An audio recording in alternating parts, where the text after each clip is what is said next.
आज की concept class में हम देखने वाले हैं आउटपुट डिवाइस के बारे में। क्या होती है आउटपुट डिवाइस? आउटपुट डिवाइस वे हार्डवेयर डिवाइस होते हैं जिनकी मदद से कंप्यूटर द्वारा प्रोसेस्ड डेटा और इंफॉर्मेशन को यूजर तक पहुंचाया जाता है। मतलब ऐसी डिवाइस जो इंफॉर्मेशन या जानकारी को प्रोसेस होने के बाद यूजर तक पहुंचाता है वो आउटपुट डिवाइस कहलाता है।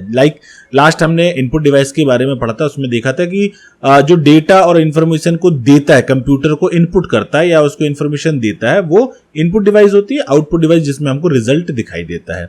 बेसिक जो होता है सबसे पहले मॉनिटर। विदाउट मॉनिटर आपको आउटपुट डिवाइस का उपयोग जो होता है वो आप देख ही नहीं सकते, कोई रिजल्ट नहीं देख सकते। तो सबसे बेसिक जो आउटपुट डिवाइस है वो है मॉनिटर। यह कंप्यूटर का मुख्य आउटपुट डिवाइस है। यह टेक्स्ट, इमेज, वीडियो और ग्राफिक को स्क्रीन पर दिखलाता है। मुख्य रूप से एलसीडी, एलईडी जो है मॉनिटर के यहाँ पर प्रकार बताए गए हैं। दूसरा है प्रिंटर, एक इंपॉर्टेंट आउटपुट डिवाइस है। यह सॉफ्ट कॉपी को हार्ड कॉपी में बदलता है। लास्ट हमने देखा था इस इनपुट जब डिवाइस की बात कर रहे थे कि वहां स्कैनर था।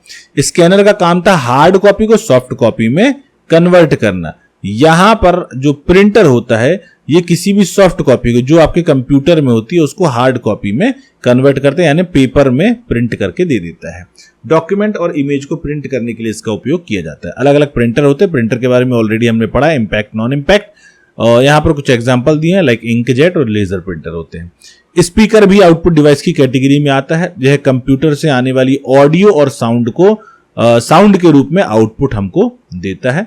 प्रोजेक्टर भी आउटपुट डिवाइस की कैटेगरी में आता है। यह कंप्यूटर की स्क्रीन को बड़ी स्क्रीन या वॉल पर डिस्प्ले करता है। ये मुख्य रूप से क्लासरूम प्रेजेंटेशन या मीटिंग्स के लिए इसका इस्तेमाल किया जाता है। जैसे कि प्रिंटर होता है वैसे ही एक डिवाइस होती है प्लॉटर। प्रिंटर छोटे स्तर की प्रिंटिंग के लिए काम होता है। प्लॉटर बड़े स्तर की प्रिंटिंग के लिए इस्तेमाल किया जाता है। यह बड़े आकार के ग्राफिक्स, मैप और इंजीनियरिंग ड्राइंग प्रिंट करने के लिए इसका उपयोग करते हैं। एग्जांपल में मैप और कैड ड्राइंग जो होती है, जैसे घर वगैरह मकान का नक्शा बनता है, वो आप प्लॉटर के माध्यम से क्रिएट करते हैं। तो ये रही सारी की सारी आउटपुट डिवाइस। इनके माध्यम से आपको रिजल्ट प्राप्त होता है कंप्यूटर द्वारा प्रोसेस्ड होने के बाद।